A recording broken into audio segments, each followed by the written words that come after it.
Chronicles of a Gooner. Like and subscribe. Chronicles of a Gooner. Harry Symeou time. Arsenal. Come on, you Gunners. Arsenal. Chronicles of a Gooner.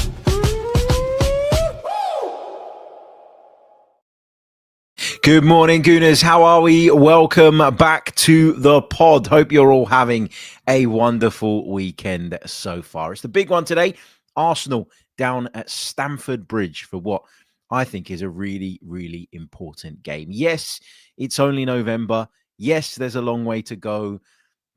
But this game feels huge in terms of just setting the tone for what's going to be a really, really busy December period for Arsenal. And of course, everybody else involved in the race. But yeah, how am I feeling about this one? So I'd sort of said earlier in the week, and we recorded a really interesting preview with my good friend and colleague, Kwaku Afari, who is of a Chelsea persuasion. You can go back and check that out if you like. It is on the channel if you're with us on YouTube, and it is, of course, on your podcast feeds as well. We had a really, really interesting chat about this game. And I thought Kwaku was refreshingly honest about where Arsenal are at versus where Chelsea are at in the bigger picture. But I think we both agreed that on any given day, Chelsea are good enough to give anybody a game. And they've shown that time and time again under Enzo Maresca. So people sitting there going, oh, this is going to be easy. We're going to wipe the floor with them. I feel like you might be setting yourself up for a bit of a slap in the face later on this afternoon. Now, I'm not saying that Arsenal aren't going to go there and win. Of course, I'm not saying that. I've got a lot of belief and a lot of confidence in this team. But it was interesting to see that off the back of that discussion, I had a number of messages, both on X, on Instagram, some of the comments on YouTube from people saying, you know, why don't you think that we're going to win? Because my prediction at the end, I think, was a draw. And I'm going to stick by that. I'm going to stick by that for now. And when I say draw, I don't say it because I don't rate this Arsenal team, because I don't think what they've done in recent weeks is remarkable, because I don't have faith in the approach, in the attitude, in the sort of then application off the back of that. No, it's nothing to do with that. I think that if you are asking Arsenal after an international break to go and beat Tottenham, Bayern Munich, and Chelsea within the space of 7 days, I think that's a lot to ask of any team, And so there's a part of me that feels a little bit uneasy with the idea of going, yep, this is going to be a simple victory. I just don't see it like that. We've got a pretty good record against Chelsea in recent times, and that is something that we can, of course, take encouragement from. Nobody's denying that we're further along the progression line than Chelsea. And, you know, these might be famous last words, but I said it on the radio the other day, and I'll say it again. I stick by it. I don't think Chelsea currently have what's required to maintain a title charge and a title challenge. And we saw this from them last season as well, didn't we? We saw them sort of go through a period of time where people were looking at them and going, hold on a minute, they might just be in this race as well. And in the end, they fell short and they fell away. And I think if I was looking into my crystal ball, not that it's particularly accurate, but if I did that, I think my prediction would be that something similar happens. I think they're probably going to finish in the top four again. And I think Enzo Maresca delivering that consistent level and getting Chelsea back in the Champions League for a second consecutive season would be huge for them in terms of building those foundations, because I talked about how important it was for us that second time around to make sure that we were back in the Champions League. I've often talked about how detrimental Aston Villa missing out on the Champions League the second time around was to them. And I know they've got back on track lately, sod's law, because we're playing them next weekend. But I think qualifying for the Champions League consistently is really, really important in terms of setting those foundations. It's the financial reward. It's the extra room it gives you in terms of PSR because of that money coming in. There's so much to gain and benefit from that, right? So I think Chelsea are moving in the right direction. I think they're a good side. I think they've got a lot of individual players that I would be interested in. They're young, they're talented, They're enthusiastic. But the flip side to being young and enthusiastic is that sometimes you can be a little bit naive. And I just wonder if over the course, in fact, I don't wonder, I believe that over the course of the season, that will let Chelsea down. But in terms of today's game, it could go either way. And I'll go back to what I said. Me predicting a draw, not that I have to explain it to anyone because it's my prediction. I make predictions with the view to being accurate. I don't make predictions to please people.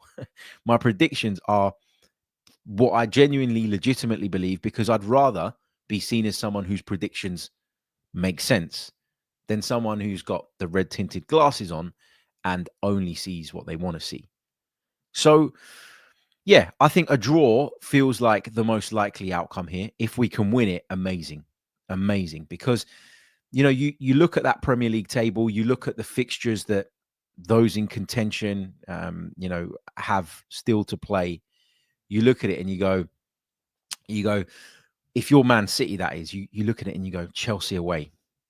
That's one where we could make up some ground. And he got very, very nervy, didn't it, yesterday for Manchester City against Leeds? They were 2 goals to the good. It looked like they were cruising. It looked like they were on their way to an easy 3 points. And then Leeds pulled it back to 2-2. And it took until the 91st minute, Phil Foden, to make sure that City got all 3 points. Now, I was furious at this, by the way. Not because I expected Manchester City to drop points. I didn't. At the start of the weekend, I would have said that that's a home banker, easy win, no problem whatsoever. There's a part of me sometimes that looks at games like that and thinks, if I just saw the result after the fact, I wouldn't be concerned or bothered. But it's because you see City go 2-0 up. And you see Leeds pull it back. And then you watch City snatch all 3 points. And it does kind of leave you with a bit of a bitter taste. But that will be the case when City watch us win football matches as well, right? It's a two-way street. That's how these challenges at the top of the table, that's how they work. I suppose that's how it works at the bottom of the table as well, when you're in direct competition with someone. Sometimes the nature of something can leave you with a bitter taste, but we're in front. We're in the lead. We're the ones that are in the luxurious position of just having to worry about ourselves. And that's what we should be doing. And where I've praised Arsenal quite a bit in recent weeks is that I feel like they've got into a headspace where it is just all about us.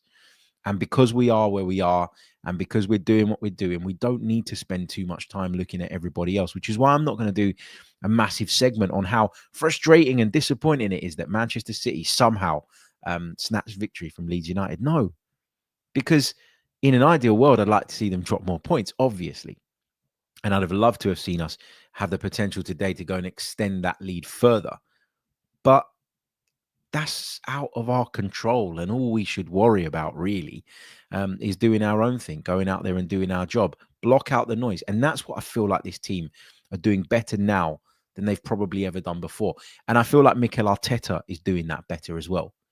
You listen to some of his responses in press conferences now, and I know a lot of it is kind of towing the party line and not wanting to say anything that makes a headline and not wanting to give too much away. I appreciate that. I understand that. Believe me, I understand that as well as anybody.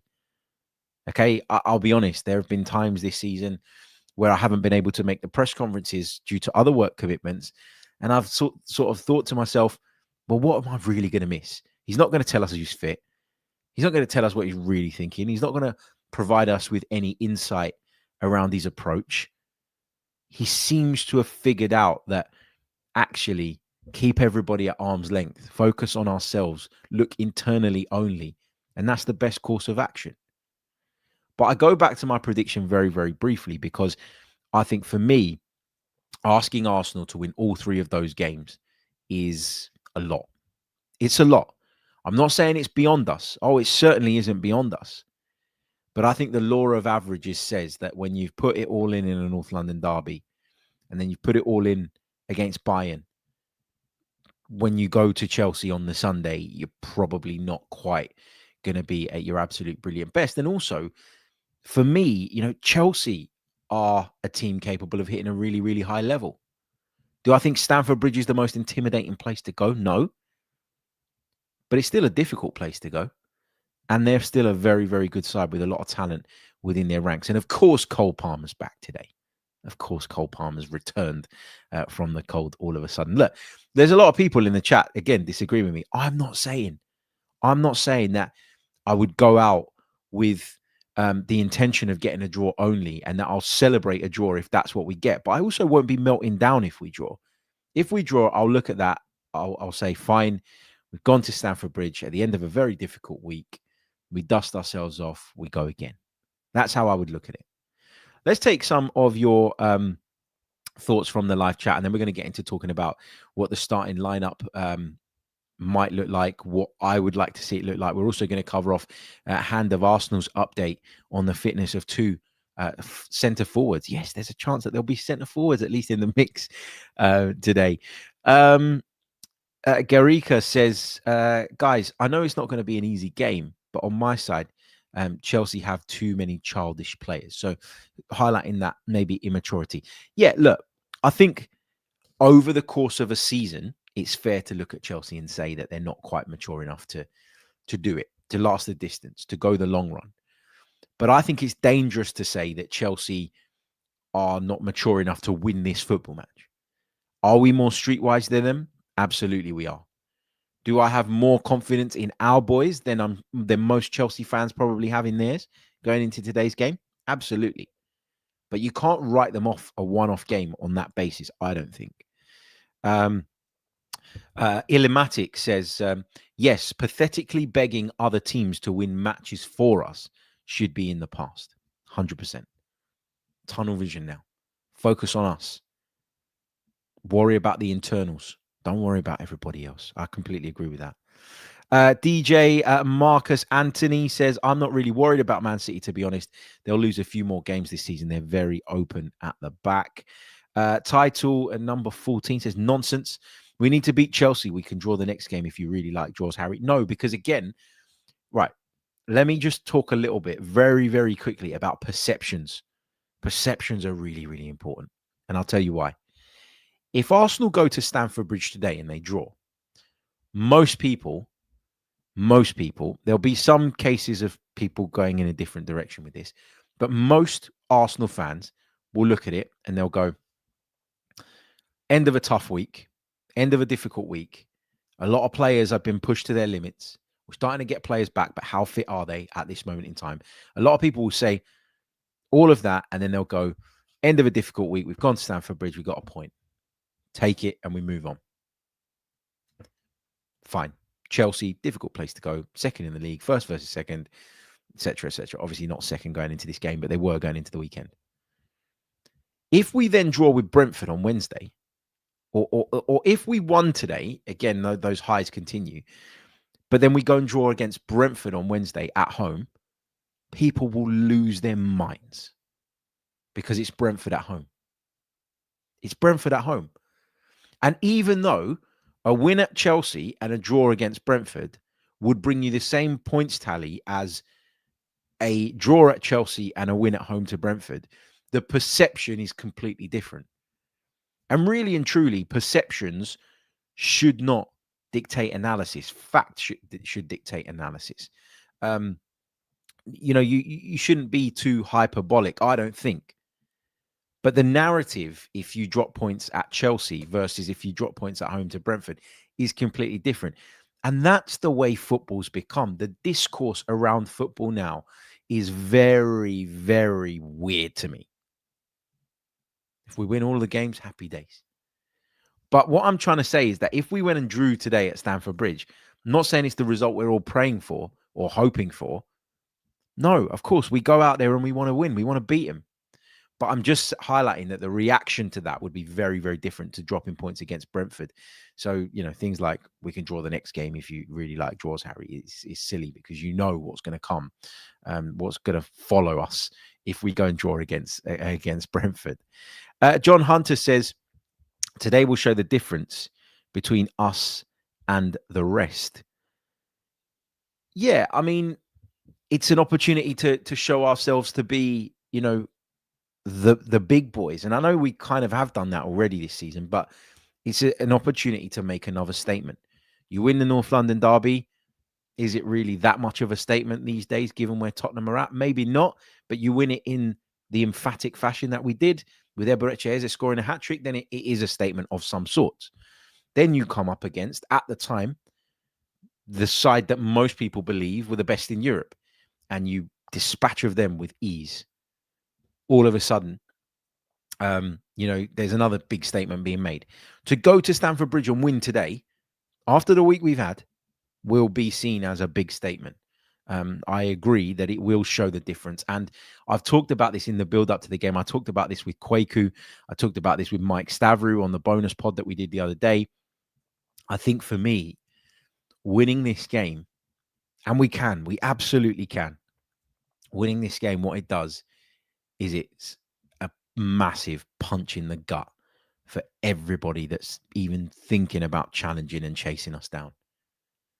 Because if you're Manchester City, if you're Pep Guardiola and you sit all down on your sofa this afternoon to watch this game, there will be a part of you that is believing and, of course, hoping that Chelsea would do a number on Arsenal and take points off them. You need that momentum to swing back your way in some way, shape, or form. You need a bit of positive news as you continue to chase. If Arsenal then go out there and win, and do it convincingly, man, you'll be sitting there deflated on your sofa. As much as Pep Guardiola's run the course many times before, and he'll be telling his players, stay calm, focus on us, do our job, etc., etc., it will be a punch in the gut for him and everybody associated with Manchester City, because they will be legitimately looking at this game and thinking, this is where Arsenal slip up. Does anyone think we're going to slip up at home to Brentford? I mean, it could happen. They're having a much better season than I anticipated, and it is the Premier League. But would anyone sort of really believe that we will going into that game? No, probably not. Villa away next weekend. Yeah, resurgent Aston Villa away from home, difficult game. I think we've got Wolves coming up as well in the league. There's a few games where you're looking at and you're going, no, they're bankers. But this is one of the ones where those who are desperately trying to catch us will be placing their chips and hoping. So, yeah. Let's see. Let's see how this goes. Look, we're going to come on to take a few of your questions in a bit. So don't go anywhere. You are listening to the Chronicles of a Gooner. Really, really short pause. When we come back, we're going to react to Hand of Arsenal's update, as well as, of course, I'll be picking my 11 for today's game. And I'd love to get your thoughts and takes on that as well. Don't go anywhere. You're listening to the Chronicles of a Gooner. You're listening to the Chronicles of a Gooner. Like and subscribe.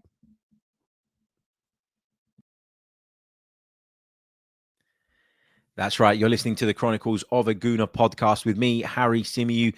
Like and subscribe. Coming to you live across YouTube on this cold Sunday morning.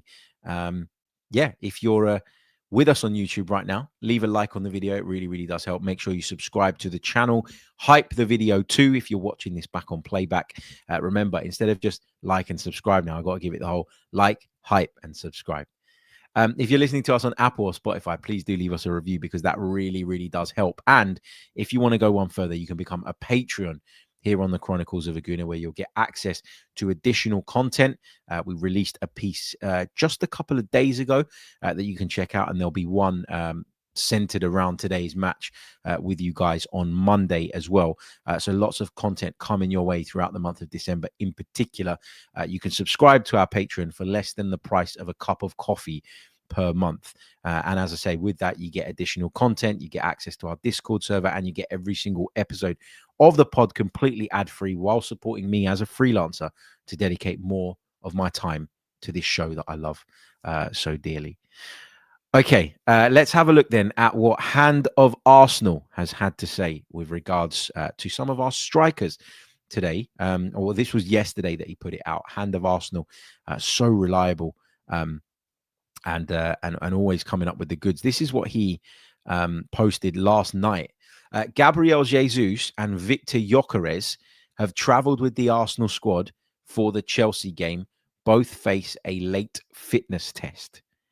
Okay, so if we just circle back to Mikel Arteta's press conference, he confirmed that there was that behind closed doors game. He confirmed that Gabby Jesus was involved in that. He confirmed that Ethan Nwaneri was involved in that. he refused to rule out Victor Gyökeres. He refused really to rule out Kai Havertz as well, although I think it's very unlikely that Havertz will be in the picture. He spoke really, really cautiously about Gabby Jesus and his kind of reintegration. But according to Hand of Arsenal, him and Victor Gyökeres face late fitness tests. Now, I'm not saying that I would start any one of those two players today, even if they're available. But just to have a centre forward option, a natural centre forward option that we could bring on for 15, 20 minutes at the end potentially, it gives us a boost. And it's not just about the practical boost that you get when you've got these players and you can actually bring them on and introduce them to the game. It's the mental side of it as well, right? Because you look at it and you go, okay, you know what, we're starting to get players back, and that squad starts to look more and more formidable and more frightening, I suppose, to opposition sides. Look, none of them are going to be fit enough to start. I would guarantee that. I'm not coming from a place of any sort of secret information, but I can't see for the life of me how any of them would be fit enough to start the game. And I haven't got a problem with Mikel Merino starting up front. I think Mikel Merino has really grown in the role. I thought he was excellent against Spurs. I thought he was excellent against Bayern. And I think that's to do with the combinations that are being placed around him. Bukayo Saka's been brilliant of late. I know he hasn't got the goals necessarily to go with it, but I feel like his performances have been really strong. Eberici Eze has been in inspired form of late, and I feel like his link up with Mikel Merino is great. Another player that Mikel Merino links up fantastically well with, for me, is Leandro Trossard. Now, Leandro Trossard is another one whom we're a little bit unsure about in terms of his availability and fitness today. Mikel said there was a chance. I don't think Mikel says that unless there's a good chance that Leandro Trossard's going to be in the picture, in the mix, unless he's playing mind games. You know what? It's impossible, isn't it, sometimes, to decipher what he's saying. But I think Trossard and Merino is a really, really good combination. You know, Trossard is really alive when it comes to sort of picking the ball up on that left-hand side and on the corner of the box and delivering those kind of sort of angled balls towards the far post. Mikel Merino loves a one-touch finish. It's a big part of his game. It's one of the reasons why we look at him at centre-forward and we go, you know what, this works. A lot better than anybody probably anticipated, given his sort of a natural position is in the center of midfield. So yeah, there's a lot to think about. Having the options is great. Having options back is amazing. Having Noni Madueke back is fantastic too, as is the return of Gabriel Martinelli. I talked a little bit about Madueke on the pod we did with Mike, and I think we put a clip of it on the YouTube channel as a short, where I was talking about benefiting from having a left footer on the left side. Trossard's great.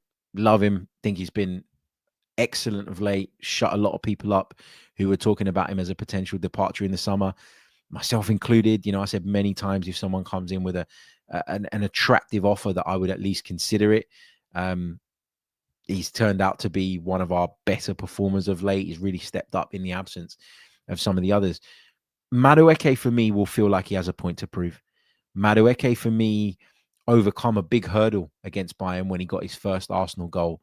And I think having that left footer from the left-hand side, what it can do is it can create those scenarios that Merino thrives in. The one-touch finish scenarios is what I call them. Because when you're a left-footed player, if someone feeds the ball out to you on the left-hand side, guess what? You don't have to cut back inside before delivering a high-level cross. You don't have to take a touch. You can deliver first time. And it's those early deliveries that are what allows a very switched-on player inside the box to gain a yard on a centre half.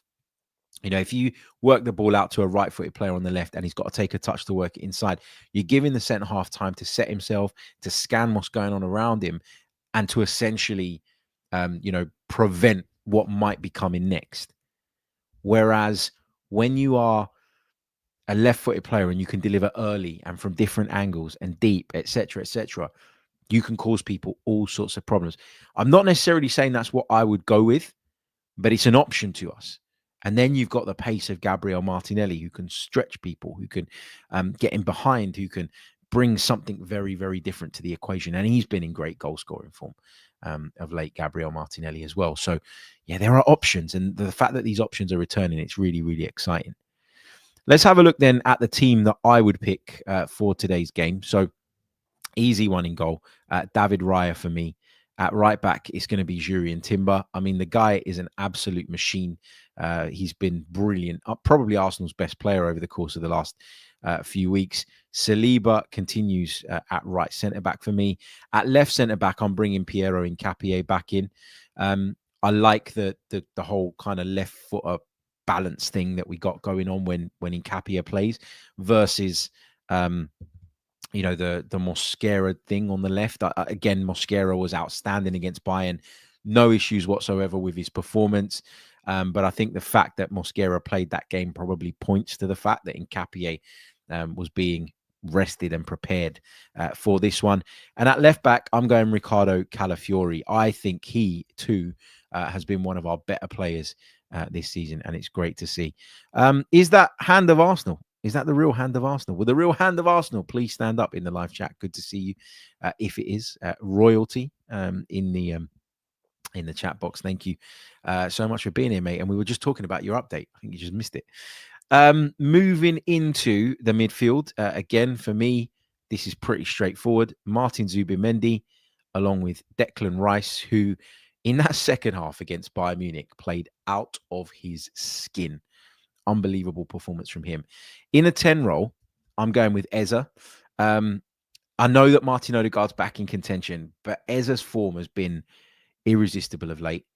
And for me, I think, he deserves to continue in this team. He deserves to